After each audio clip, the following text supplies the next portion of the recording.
friends. Welcome back to another episode of Conservation Stories. Conservation Stories is a podcast brought to you by the Sand Hill Area Research Association. I'm your host, Tillery Timmons-Sims, and today I have somebody that has something in common with me, and that is the last name, my maiden name. I have with me my brother, Dusty Timmons, and Dusty is my brother, just younger than me, and he is a viticulturist, has been in the grape industry really since the 90s. Yes, since we kind of had a revival of that industry. And the history of wine in Texas is a long one, and Dusty is also he's kind of like an amateur historian. So we're going to put him on the spot and ask him some questions, but very interesting. And some changes, some not so great changes have happened this year in the wine industry and the grape industry. So why this is important for our listeners is because most of our grapes for Texas wine are grown right here in the High Plains region. And it's a $20 billion impact on the state of Texas, and we have about 5,000 acres. And comparatively, the cotton industry is a $24 billion industry on the state of Texas, and we have about 5 million acres of cotton. So it has been an industry that has taken off fast, has had a huge impact. And we're going to start kind of at the beginning before we talk about the bad news from this year. All right. Okay. Well, really, the grape industry in Texas goes back a very, very long ways. Time. Actually, if you go to France, I can't remember what the guy's name is now. You'll have to forgive me. Yeah. But there was a gentleman in Texas that isolated that found rootstock. You're talking about Munson? Munson, yeah. Yes. TV Munson. Yes. TV Munson. Yeah. And he found rootstocks that were resistant to a louse called phylloxera, which is a soil-borne insect that threatened to wipe out the industry in France. Now, almost all of their grapes in France are on rootstock that are derived from native grapes in Texas, and that's the vast majority of the rootstocks can actually trace their lineage back to the Texas in this area. Yeah, so that means that rootstock had to have originated there in France or in that region to begin with, and then it came to Texas. You'd have to go. Maybe it goes back to when the continents were all linked together. Yeah, I don't know. Right. It didn't come from France to Texas and then go back to France. Okay. I mean, it was here. It was here. It was here before the Europeans, before the Europeans got before the here. Europeans. Yeah. So, but we do have like Spanish grapes. Do we not? No, that's actually not. Yes. We actually had some of the Spanish missionaries actually planting grapes down around Del Rio area, I think, is where that was. Yes. Don't hold me to that. Okay. But I told you he was an amateur. I know the oldest winery in the state of Texas is actually in Del Rio. Okay. It's the oldest continuously producing winery. It made it all the way through Prohibition because it got classified as a sacramental. They made sacramental wines. Oh, interesting. Okay. Yeah, and they actually buy grapes from Terry County, and have for eons. I mean, for a long, long time. Well, because eons. I'm 50, right, so I've merged my whole life. Right, because we've had grapes in Terry County. Just for people that want to know where this is, so we are here recording in Lubbock County, which is Lubbock, Texas, and then Terry County is south of us, south and west, and it's about you go through basically 2 counties to get there. In Terry County, you've got the out of Plains, you had the Newsoms, Hoss Newsom and Neil Newsom out of Plains. There for years. Been there for a long time. 80s, I think, is when they went in. But this is actually I want to say it's the 3rd iteration of grapes on the High Plains. I don't think I knew that. I was thinking it was the 2nd, but it's the 3rd. It may just be the. I'm trying to go back in my head and think if there was anything before. No, it would be the 2nd. Yeah. Hoss and Neil Newsom came in the 1st. There was a big planting. A lot of stuff went in. We had an October freeze.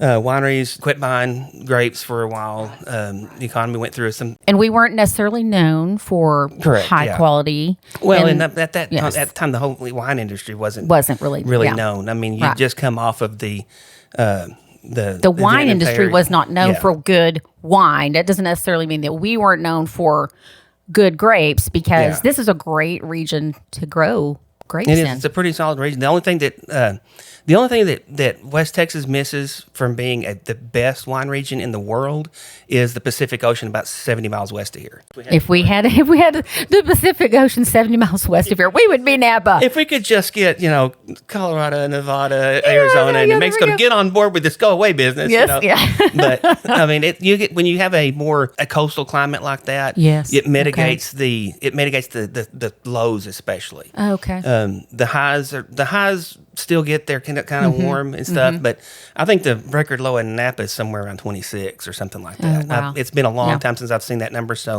again, don't hold me to it. I'm kind of halfway pulling things out of my hind parts here, but when you have what we have here, you have a continental climate, so you have late winter freeze, late fall freezes, early spring freezes. You have hail. We've mitigated a lot of that with the introduction. Technology.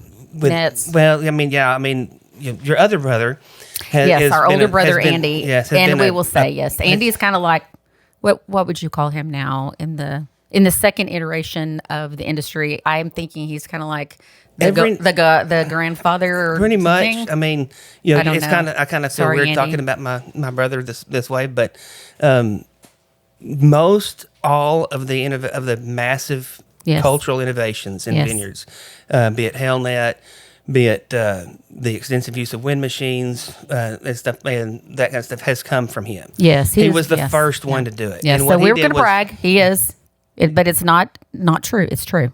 Yeah, it ain't bragging if you can do it. That's right. That's right. Yes. But he's gone in and he sat down and looked at it and said, okay, what are the challenges we face? Well, it's an inconsistent crop because of freeze and hail. Right. And so what's the first thing that he did was, he started looking at what do they do elsewhere? Yeah. And that to me is the key to Andy's success so many times is humility. If you don't know, you shut up and listen is one thing he told me one time. And I think that is the key to why he's gone, he's made friends, he's sat down and he's listened, and then he's brought back. And this reminds me, this is not the first time I have quoted this on this podcast, but there is a great quote by a man named Robert Mason, and he's talking about agriculture that grew up here on the South Plains and how we kept one eye on our neighbors' crops and techniques and adopted those which would best serve us. And I think a lot about that when I think about Andy. It's a very un-Timmons trait. He goes against genetics a lot. So. But he does a really good job. He did a really good job of looking at what was available, and then also having the financial resources to go out there and do it, because it's not cheap. It's not, right. The good thing about it is he got in kind of on the ground floor. The wind machines that he bought were 35,000, something like that, to get them put in, and now they're running 70. Right. So let's go back just a little bit too, because this second iteration of this industry was really brought about because people were thinking we are running out of water. Yeah. Exactly. That's one of the primary driver. That's a big driver. Yes. For the growers. Yes. The number one driver is always money. Sure. Economics. The bottom line is always what matters. I mean, it doesn't matter if you're running out, if you're starving. But Doc McPherson, Kim McPherson's dad, yes, who was a chemistry professor at Tech, he is one of the founders of Yano. He really got the first iteration going through it. Okay. And so when we came in to the late 90s, there was only a handful of growers that made it through it. Yeah. The Youngs in Brownfield had made it through it. Neil Newsom out in Plains had made it through it, and I think that may be all. Those are the pioneers. Yeah. Those folks, and that's the folks that we look to, and just on a not that we're not already on a personal note here, but our family is anti-alcohol for many years. Yes. And Terry County, ironically, was still in prohibition status. Yeah. And even today, it's only damp. I mean, it's not even fully wet, right? It's just damp. So it's ironic that's where the majority of our grapes are grown, are in that county that we grew up in, and grew up that was your really number one go-to hail card was alcohol. Yes, that and dancing and alcohol. We're dating ourselves. We are. Yeah. We are.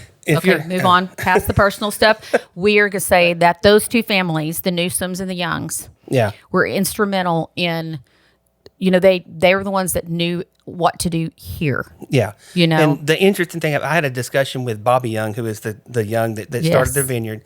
And he primarily he made two types of grapes. He had Cabernet Sauvignon grapes and he had Muscat Canelli grapes. Muscat Canelli grapes 25 years ago was the number one grape for Texas. That was my first. That was my first thing that I ever drank. It makes a sweet white wine. It makes a sweet white wine. And in the land of Dr. Pepper, sweet wine's king. Yeah, there you go. That's just the way it was. But I asked Bobby, I said, how did you make it through? Because they went 3 years where they produced grapes, harvested grapes, and didn't get paid for grapes. Oh, that is bad, and it does sound familiar. And honestly, when you're in agriculture, how do you hang on? Crap rolls downhill. Right. And the farmer's always at the bottom of the hill. There you go. And unfortunately, that crap is not good for fertilizer. And so you get in the situation where, I asked him, I said, how did you make it? What did you do? And he said, Dusty, he said, quite frankly, we were just too poor to quit. He said, we had so much invested should be on a T-shirt, the life of a farmer. You're too poor to quit. Yeah. I would quit, but my banker won't let me. Yeah, exactly. I mean, but once it turned around, they then had an unbroken series where they've managed to do pretty well. Yes. This has been a rough year. This year, that particular vineyard had a late spring freeze on it that hurt the Muscat Canelli, and it also hurt the bad thing about grapes is. Well, let me put it this way. The good thing about grapes is that by the time May 1st rolls around, you know if you got a crop. The bad thing is you don't know if you've lost the crop on a freeze. And so you can break it, bud, and everything looks great, and it's growing well, and this is fantastic. But what happened was the cold killed your primary bud, so your secondary bud doesn't have any fruit on it. It doesn't have the fruit. And so you go in, and instead of making what they'll typically make on their muscats about 6 tons an acre, it'll make about a ton. Or and less. you don't know that, and you don't know it, you don't know it until you spend a lot of money. You've already you're gambling. By the time you get to what's called veraison, where the grapes start softening and the red grapes start turning red, and they're no longer hard, acid. Right. But by the time you get to there, you've probably spent about 75% of your money. And grapes are just like any other high value crop. Every high value crop is also a high input crop. Right. High risk, high reward. Yeah. When I used to work for Texas AgriLife Extension, and I was the High Plains and West Texas Viticulture Advisor. So my territory ran from the Panhandle to just east of Abilene down to Del Rio and out to El Paso. Okay. I covered basically a third of the state. Like Sonora, some of my favorite grape growers are in Sonora. And the rest of it was, of the state was divided by 4 people, but that was me. Yes. And it was, most of the production was up here because of another disease we'll talk about in a little bit. Okay. And so in that area, I used to, when I would have new grower meetings, I would tell them the grapes are the most profitable crop you can grow legally. Yeah. And it really was. Yes. At the time, it really was. It's true. It really was. Yeah. And so a lot of people started growing. But here's the thing that I think that's interesting to think about this is that the grape growers that are here, most of them were cotton farmers. Almost every one of them. I mean, there's a few exceptions. Yes. But that is the thing that this is not an industry that's made up of hobbyists. No.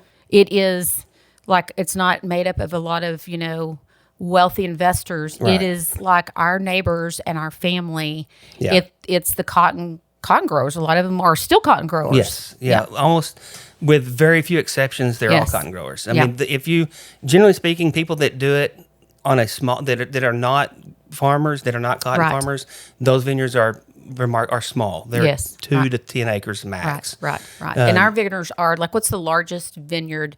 Leahy's? Leahy's is the largest at about 1,000 acres. Right. Mm-hmm. Yeah, they're the largest. Right behind them is either going to be the Binghams, or the Reddy Vineyard. One of those two. Yep. And then either one of those two or the one out in Del City. And I don't remember the name. Yes. I cannot for the life of me remember the name of it.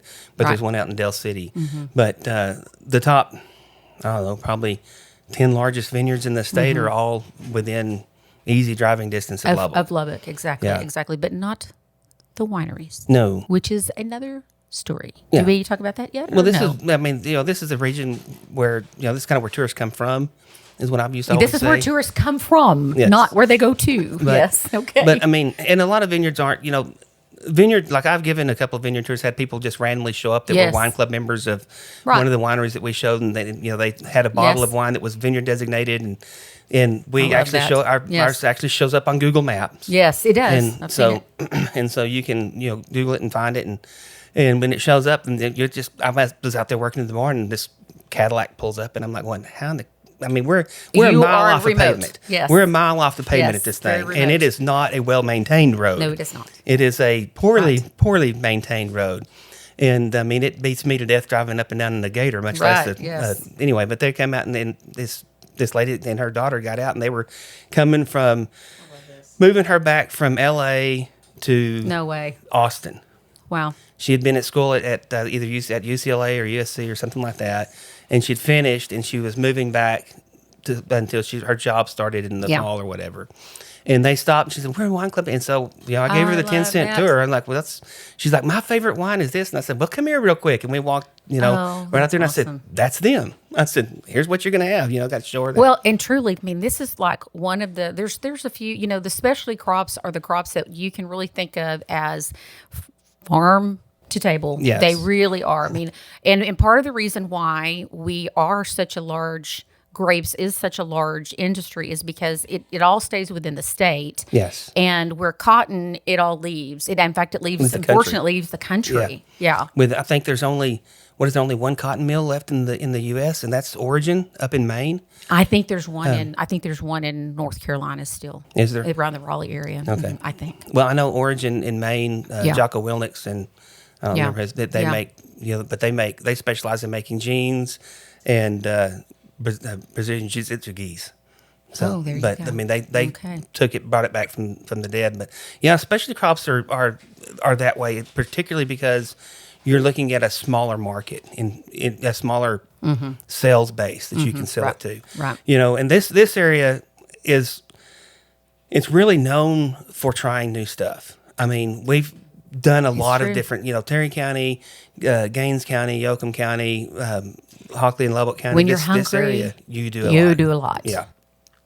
And you see that in, the people that are trying saffron. Yes. Oh yeah. Trying to do I know. saffron. We're those are the kind of people that we love interviewing here on the Yeah. podcast. And we've had a round table where we've taken Lacey Varman and Jeremy Brown and Kyle and talked to them about, here's 3 different, they're growing the same crop, 3 different methods, and they're trying all these different things, and that's something I want people to know about our culture is, we are we're gritty, Yeah. and Well, you had to be if you lived here because it was not an inhabitable place. I mean, sometimes I wonder. It really wasn't.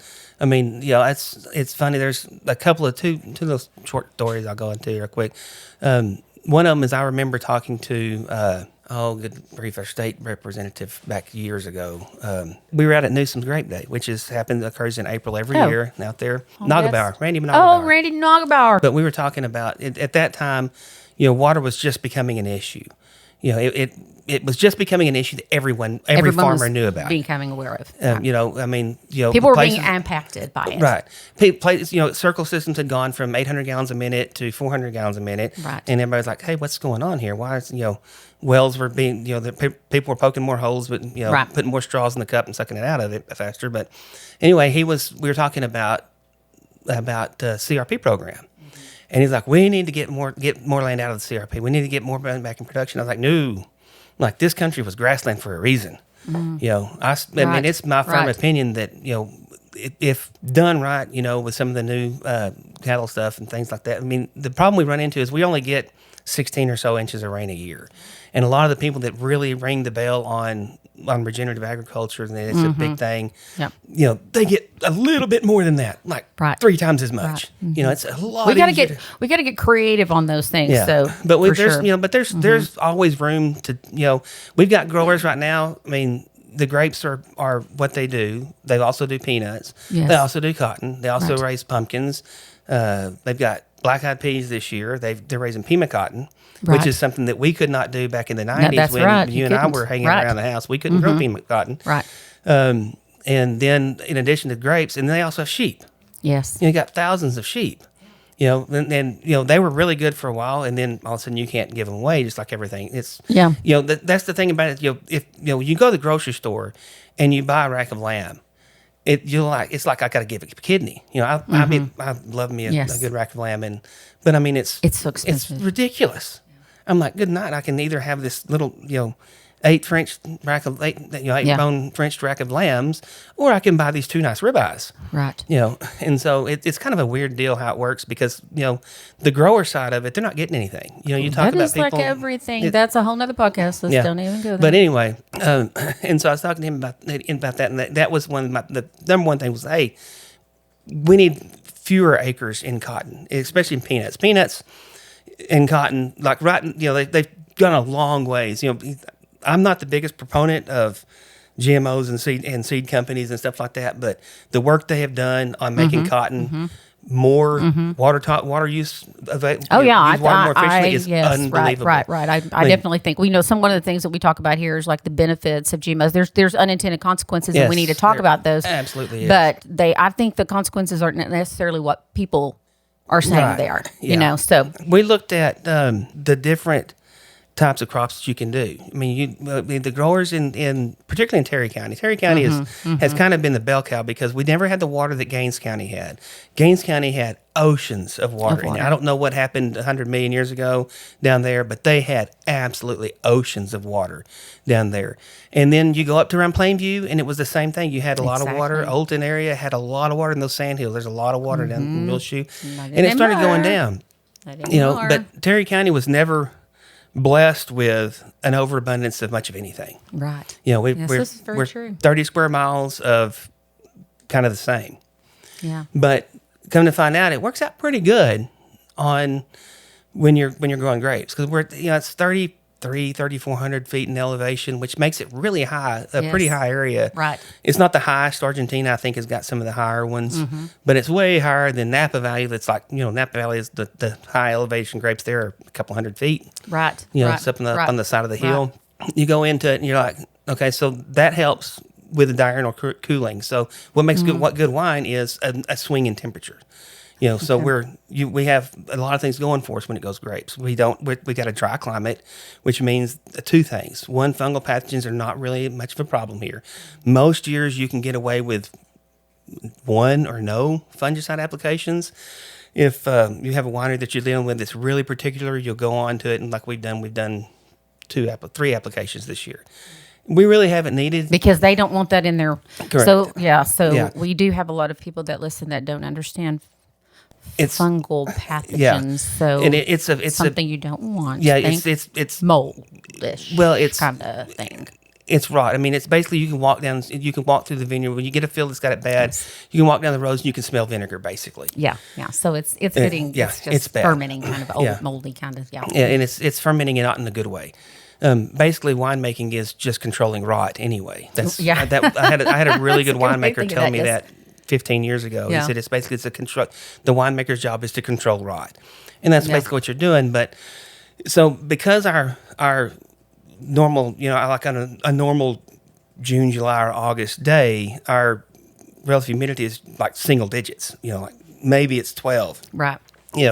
This has been a particularly wet year. I remember being out working, thinking, my Lord, it's humid out here, and looking at my phone at the Mesonet app, I'm like, oh, it's 18%. Yeah, right. Right. Yes. But at the same time, though, a couple of years ago, I was looking at it, and our dew point was like -4. Yeah. And so, but by dry, I mean, that helps us, though. That does help. But it hurts like on row crop stuff, like large production row crop, whether it be grain sorghum or peanuts or, cotton or watermelon, pumpkins, anything like that. When it's dry like that, you really got to pour the coals to it. But with grapes, you're growing a tree. You're basically growing a tree. You're not growing an annual, you're growing a perennial. And so that gives you a little bit more leeway in your watering. Right. And you're not watering as many acres. Correct. We run a drip tape that's attached to our trellis, the post. Right. And so we've got 10-foot row spacing, so we have a drip line every 10 feet. And we run.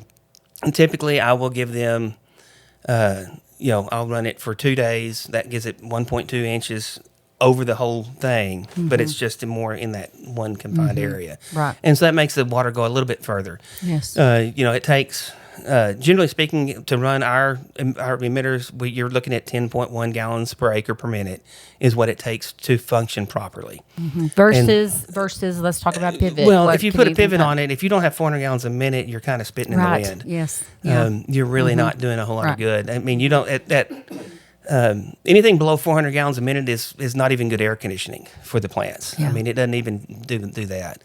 And a lot of stuff that we got is that way. I mean, I remember in the late 90s, one of the places that Andy's father-in-law farmed, they used to call it the 9 wells farm. And they finally took the pivot down because they had 9 wells on a quarter and couldn't get enough water. Right. Well, so Doug's got some family land that's got 21 wells on a section, less than 200 gallons a minute. Yeah. Mm-hmm. And so with that, you look at something so then you start looking around, okay, what can I grow on a small scale? Right. That makes more money. Got a high return. Right. Yeah. And, even though the cost of production, cost of getting into the game of grapes used to be, when I was with Extension in the early 2000s, I guess it was like 9 or 10 or something like that. I don't even, I slept. I've slept since I worked there. So, it was a great experience, but at the same time, I was able to look at it and say, okay, at that point in time, it cost about $15,000 an acre. Right. From the time you planted your grapes until the time you got your first crop, you were going to spend $15,000. And now the steel that you have to put in to the vineyard is over $9,000. Yeah. So some people are using recycled stuff from the oil industry. We did. I mean, a lot of the stuff we went in, we got T-posts from California that they'd pulled out vineyards in Central Valley and gone with. I think at that time they were switching to pistachios maybe, or almonds, one of those two, and they were taking out vineyards, and so they had there was a lot of that you could get. So we got a semi-load of them out and put them in that way. And but I mean, it's even at that, it's still. I mean, it's just mind-numbing when you think. The way we used to put them in, you had a T-post every 8 feet. Yeah. And that T-post now costs $6. Right. Or $6.50, I think, is what I saw them the other day. And so you got So think about the investment that people have in that. Yeah. In an average growing season, what are you going to spend to care for them? And we'll spend between $6,000 and probably $7,500. $6,000 and $7,500 an acre. An acre. And the huge chunk of that is hand labor. We have a lady that started with us in 2008, I think. Yes. Like shortly after we started, I think the first grapes we planted went in 2006. In 2008, she started working just as a day laborer and worked hard. And after about 4 or 5 years, we were like, hey, you got to start a contract labor crew. And so she went and got a contract. She's got a licensed labor contractor and does all the bells and whistles. But we use her for the vast majority of it. And, that's a big check you cut to her. I mean, she's probably I mean, of course she pays because she pays all your people. At times at the most people I had working for me this year was we had, I think, 47 people for about 3 weeks. Yeah. And that gets expensive.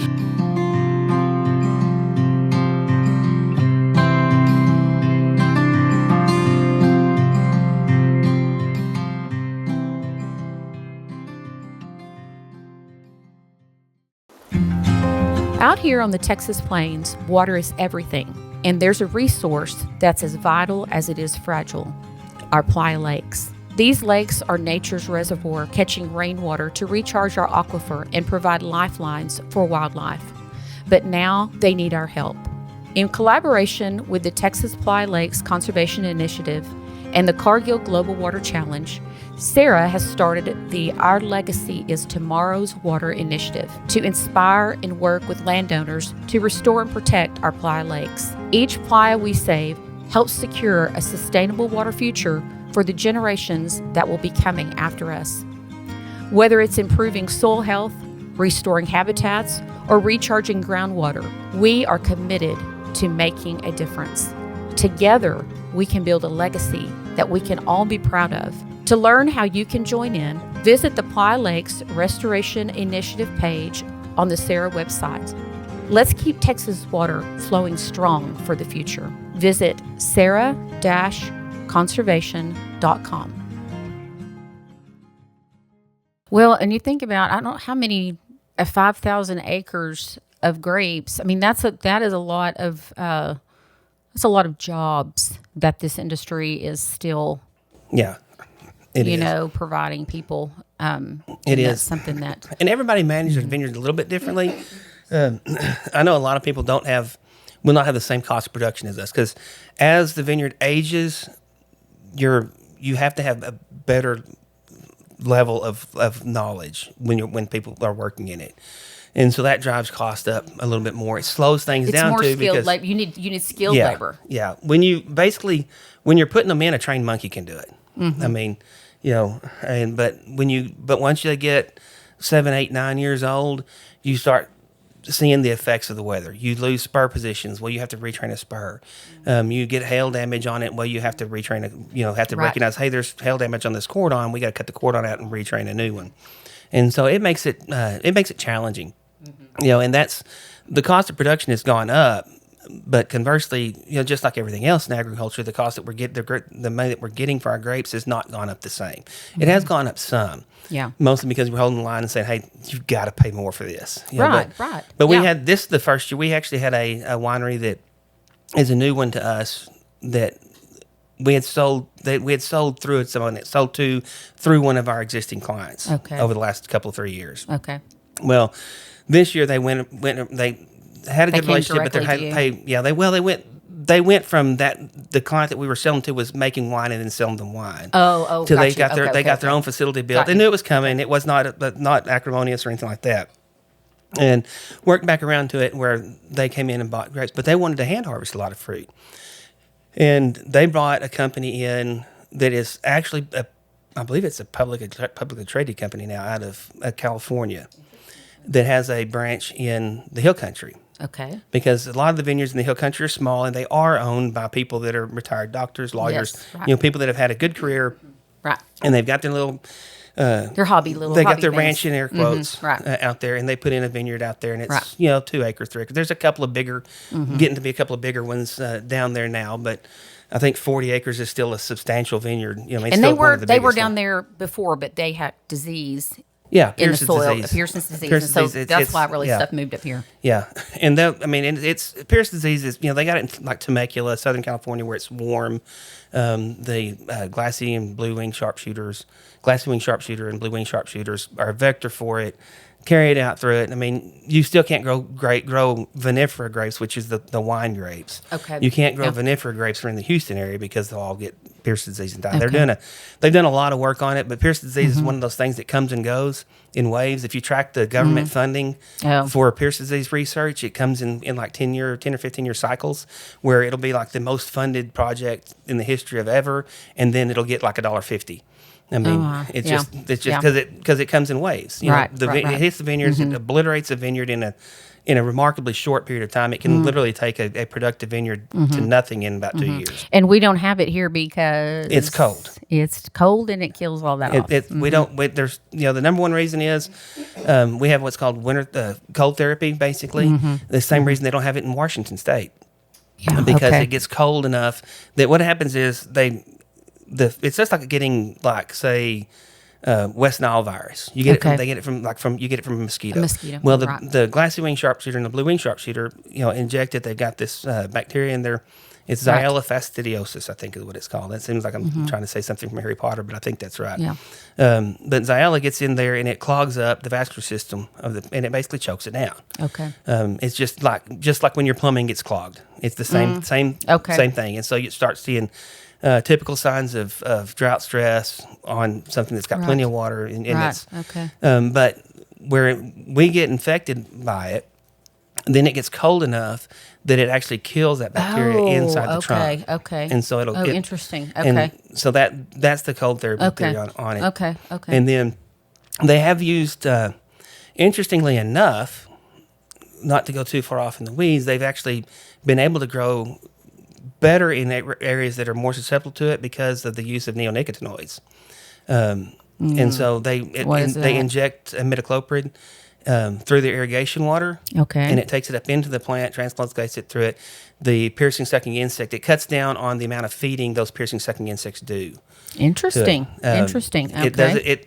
it doesn't. I mean, it'll kill them if they feed on it, but the actual incidence of feeding actually goes down on plants that have been treated. Interesting. And so you're still going to have, like, I'm just going to pull some numbers out for a good reason. Okay. So you have 10% of your bites are get infected. Okay. Well, you're still going to have 10% of your bites get infected, but it's less attractive. So instead of having 1,000 bites with 100 infection sites, you've got 100 with 10 infection sites. Interesting. And so it slows the progression of it down quite a bit. And there's been some indication that there's some other products that help, with that as well. But that's biological products. Is that where? No. What is that word? Is that the name of a chemical? What? What is this product that you're putting on The neonicotinoid?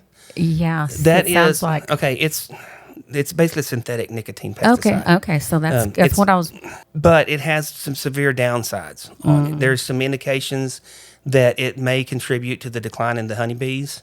Oh. And because of that, I'm very, I'm not a huge fan of using the. I mean, I use it because, dear Lord, it's easy. Oh, I mean, you inject it. I can inject it in May, and I don't have to worry about anything feeding any piercing, sucking insect, leaf hoppers, flea hoppers, anything like that feeding on any of my grapes the rest of the year. But we also try to do it as quickly as I can. And we don't have a cover crop in our vineyards here, so we don't have. So you're not attracting bees anyway, right? Yeah, and so most of my, I like to push. I like to make sure that the non-grape areas of my vineyard, of the land that our vineyard sits on, is a very good habitat. I love looking at wildflowers. I love years like this where we had multiple rains come in, and the hillside, which we actually have kind of a hillside on it. Yes, yes, it is. It turns, it turned red with Indian blankets. It turned, yellow with prairie sunflowers. Just go through and all these the different colors that it comes just in waves. Yeah, and it's fantastic. I mean, I love to have that. I'm a big quail guy, and so I do things to help that. And, but since we don't have a cover crop, we don't have to in the vineyard. Right. We don't have. It's not taken up by wildflowers and then potentially moved into pollen. Right. So you're really like, come over here, bees. Yeah. But don't come over here. Well, because and there's nothing. There's for not you. actually anything in the grapes to attract them. No, right. Yeah. Because grapes are but you don't have anything in between your rows. Correct. Yeah. That is going to attract them either, and so you're kind of like.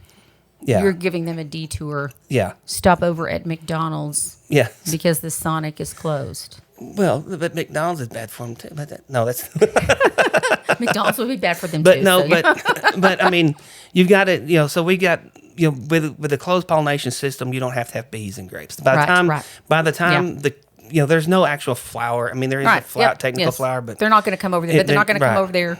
Yeah. So we'll move on. Okay. Although yellow jackets do like them. They like to make nests in those. Yes. So well, that's a whole different. You get to have fun when you sample grapes because you stick your hand in blindly and that's a yellow jacket I just pulled out, and that hurts. But that chemical though has allowed grapes to succeed in a bigger area. And there also is some work that they've done at I think it's UC Davis and some other places in California with converting with crossing Cabernet like vinifera grapes with varieties of grapes that are resistant to Pierce's disease, which most of the native grapes are resistant to Pierce's disease. You're not going to see Mustang grapes that are going to die from Pierce's disease. You're not going to see whatever random grapes growing in the draws and gullies around El Paso die from Pierce's disease. Yes, and so they've crossed that, but the problem is you wind up with no matter how many times you back cross that because grapes are weird when you cross them. But no matter how many times you back cross that, you're still not you wind up with a Cabernet type grape that is resistant to Pierce's disease, but you don't wind up with Cabernet that is resistant to Pierce's disease. Interesting. And with the way that the wine industry is, that's a big distinction. It's not like a tortilla. But I mean, it's the same. There's a lot more ego in the wine industry that you have to circumvent around that and work through that. But I mean, there's some tracks and some things that are doing that. I don't know how well that funded that is now because Pierce's disease has kind of been off the radar for about the last 6 or 7 years. Yeah. But I hear that it's coming back. People that are in the know say, hey, it's going to be a problem again. But we don't have that up here, and it's gone well. So that's allowed our industry to succeed in its infancy very, very well. Right. And that makes the wineries dependent on our area. And then let's talk about, there's 500, the last I heard there were 540 wineries. Most of them are in the Austin area. And that's a lot of places for people to go to in one area. So, and now people are not drinking as much wine. Yeah, and that's interesting. I mean, and those wineries have invested a lot of money in their locations, et cetera, et cetera. They are not vertically integrated. Some of them are, some of them aren't, but most of them aren't. Yeah. And so they have to cut cost. Yep. And where's the easiest way to cut cost? The easiest way to cut cost is you don't buy Texas fruit. You buy finished California wine for $3 a gallon. And you call it. You just call it whatever. As long as you don't try to label it as Texas, it doesn't matter where it comes from. When you put Texas on it, I think it has to be 75%. I think it is up to Texas, 75 I think it's now. 75% now. I know like Washington, and I think Washington is either 95 or 100%. I think New York has got to be 100%. Yeah, we've had a hard time, I think, working that. I think that's kind of been an industry battle, because the farmers like, wait a minute. Yeah. But I mean, it is. It's kind of like tricking people. It is. It's, nobody's explicitly lying. Right. Let me rephrase that. I'm sure people being people, and the number of people in the industry, somebody somewhere is explicitly lying. Right. Okay. But that's not but that's the outlier. Right. What it boils down to is you've got a couple of people, and I mean, you've got some smaller wineries. There's one we're picking fruit for tonight that he's very small. He'll never be big. He's a French guy, and he makes really good French-style wines in Texas. Yeah. And most people make California-style wines, and he makes very French-style wines, and they're very different. Yeah. But he does a very, very good job with it. But he is very much, this is how I want to do things, and we're going to do this. Yes. But he's only going to make, a couple hundred cases a year, 500, 1,000 cases a year. Yeah. Something like that. But I just talked to a really good friend of mine who has a winery that started in May of 2013. And he told me, this has been a month ago, I guess. Okay. He told me, he said, I just had the worst July I've ever had.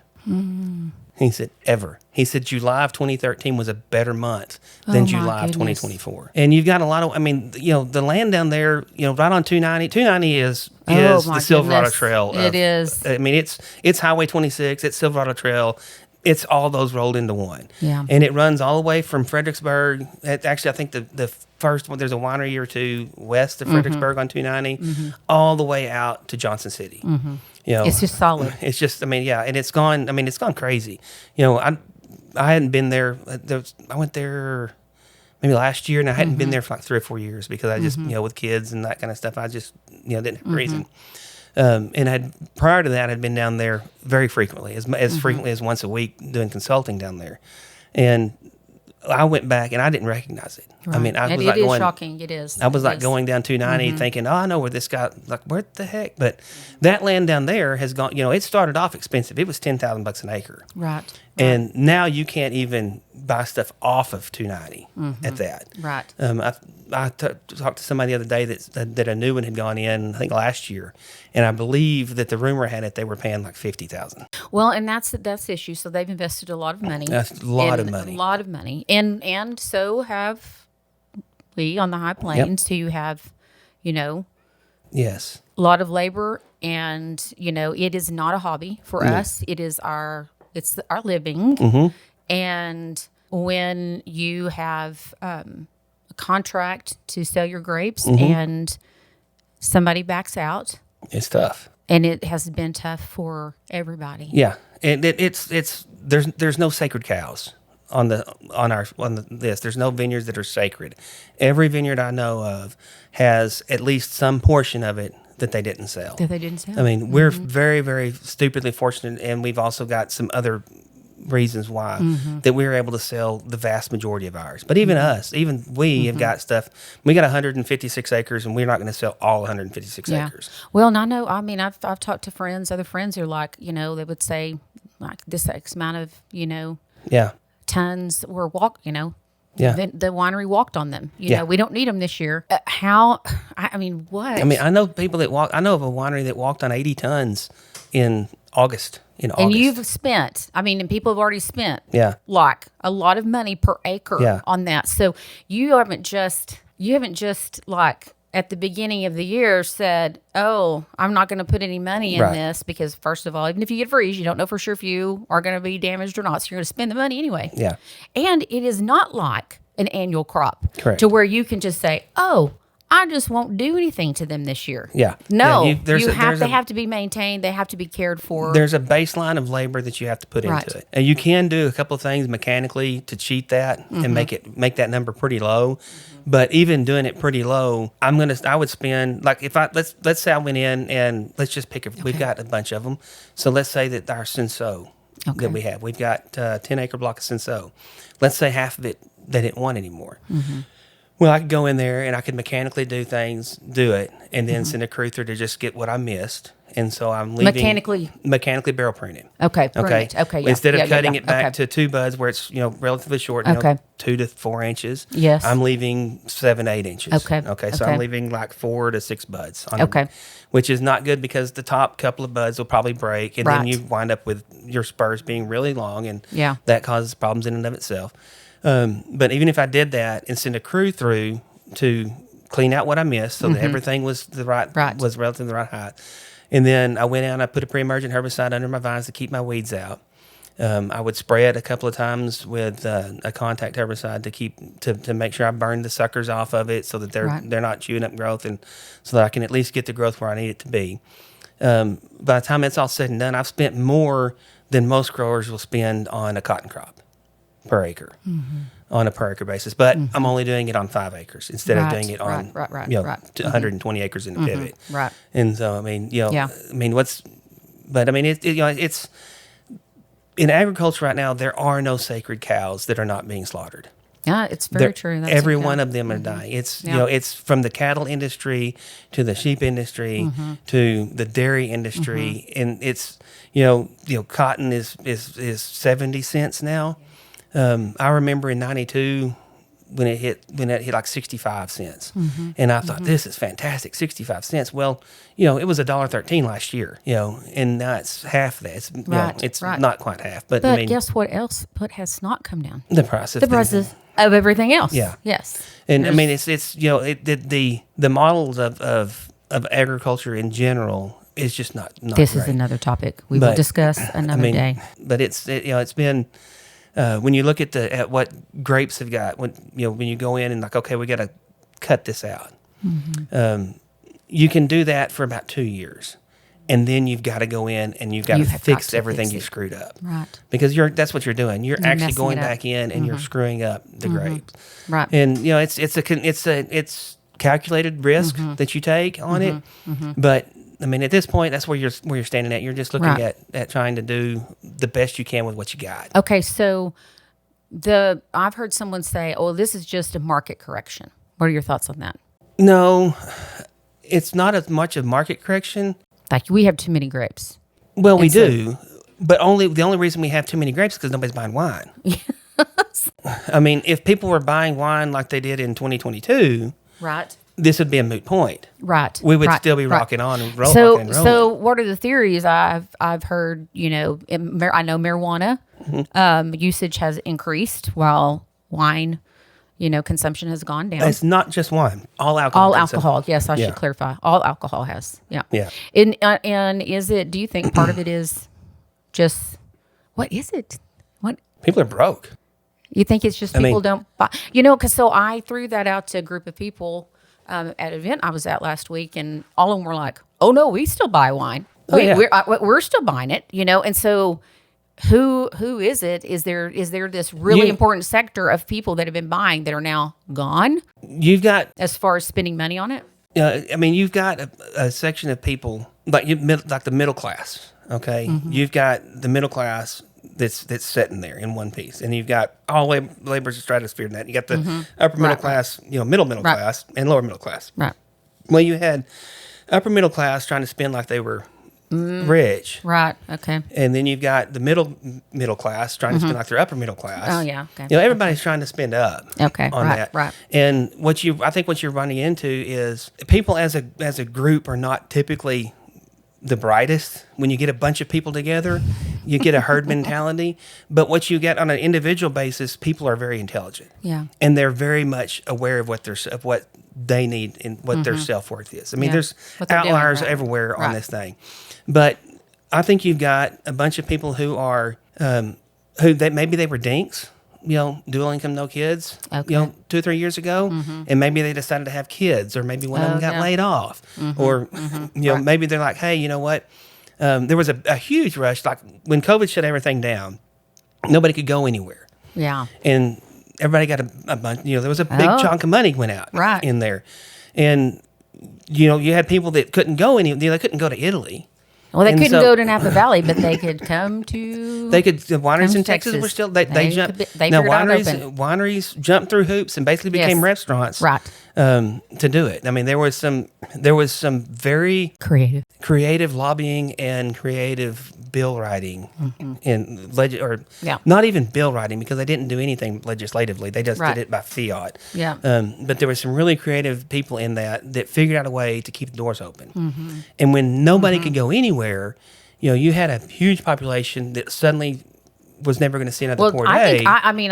I've read that we surpassed Napa Valley in tourism that year. We've been neck and neck with them. Yeah, we did. Yeah, we did. But it's primarily because like California was much stricter on. That's right. I know. Obviously, that's the reason why, because they shut things down. You know, but I know that we have had a lot of tourism. So is this strictly a Texas issue, or is this a international? International. This is a worldwide issue.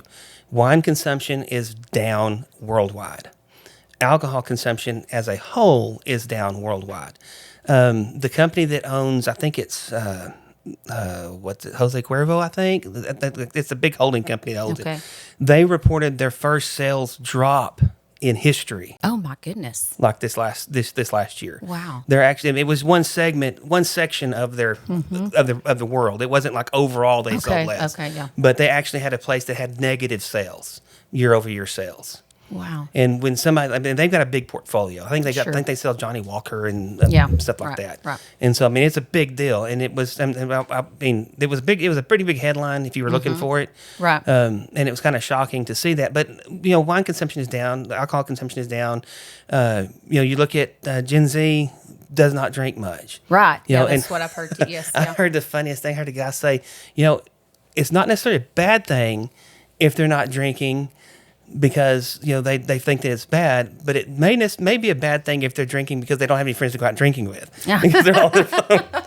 That's funny, yeah. But I mean, that's just what I mean. But when you're looking at the industry as a whole, the whole alcohol industry as a whole has gone down, and I think you're seeing it. You don't just see it in alcohol. You also see it in, you know, restaurants are going down. You know, sales are going down.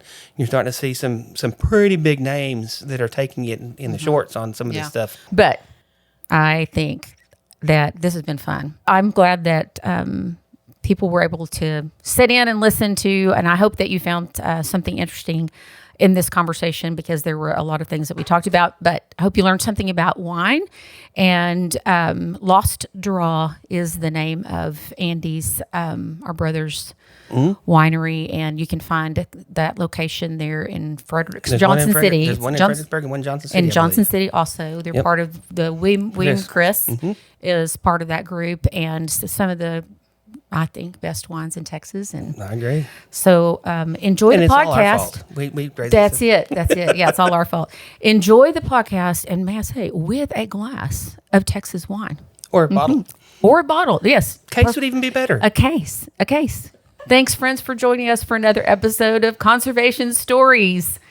This is your host, Tillery Timmons-Sims, and I hope you have enjoyed this conversation with my brother, Dusty. We'll see you next time.